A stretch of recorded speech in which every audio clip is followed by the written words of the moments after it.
What's the most ridiculous thing you heard a man refuse to do because it was too feminine or for girls?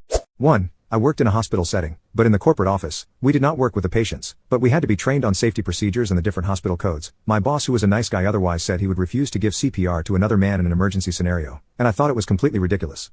2. My boss at a previous job did not understand why none of his 3 children would speak to him. Then after a coworker returned from paternity leave, he proudly proclaimed that he had never changed a diaper in his life, because it was women's work, and I am guessing that is where it started.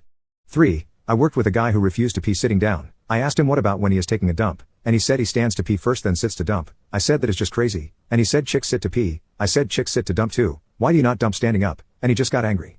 4. Knew a guy who would not let his wife use a pink towel on his son's. 5. Going with me on a male friend's boat. He said, why would I as a man go on another man's boat?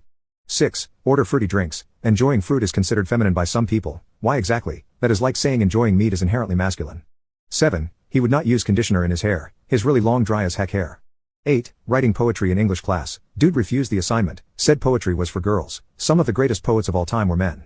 9. I work in a call center. One of my colleagues refuses to learn touch typing because it is girly. It is painful watching him type notes into his computer.